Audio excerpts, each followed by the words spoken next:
Have you ever worked tirelessly for something, only to feel that nothing changes? You wake up at dawn, give it your all, yet the results don't come when you expect. Days turn into weeks, effort turns into exhaustion, and you start questioning whether anything you do truly matters. Sometimes life makes you wait longer than seems fair. You watch others move ahead while you feel stuck in place, doing the same work and hoping it will finally pay off. But what if this waiting isn't wasted time? What if it's part of the process shaping you into a stronger person?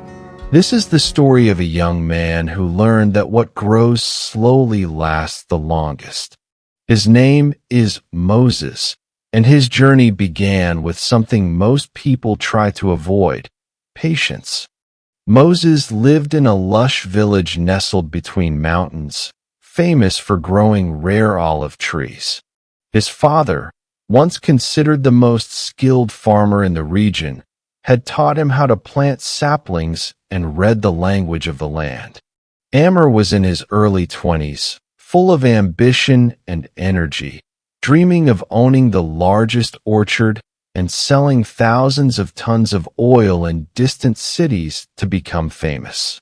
Moses worked faster than anyone else, planting, watering, and flooding the soil with fertilizers to push it to grow at a crazy speed. He moved from tree to tree without pause, but the faster he went, the more problems appeared. Leaves yellowed, roots rotted from overwatering, and fruits fell before ripening.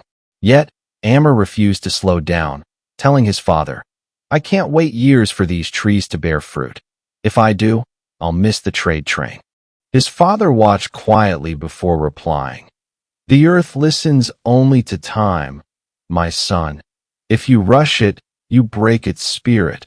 Moses sighed, saying, "Maybe that was true in your day, but people today want everything now." The old man smiled and said, "Time hasn't changed, Moses. We have." Moses didn't listen. He doubled his effort and speed to prove that patience was overrated and that hard work alone was enough for success. One day, the village herald announced the Grand Harvest Festival, where the owner of the finest oil and strongest yield would win an exclusive contract with the royal palace merchants. Moses' eyes lit up. "This is my chance.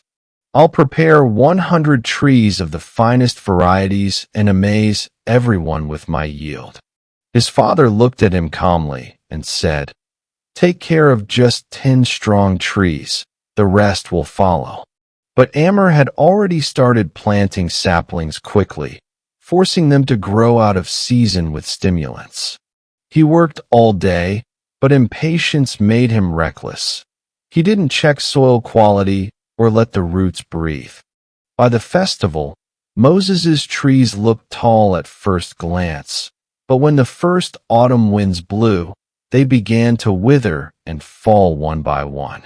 Amr sat on the ground, hands muddy, and for the first time, he didn't feel proud of his speed, but bitter failure.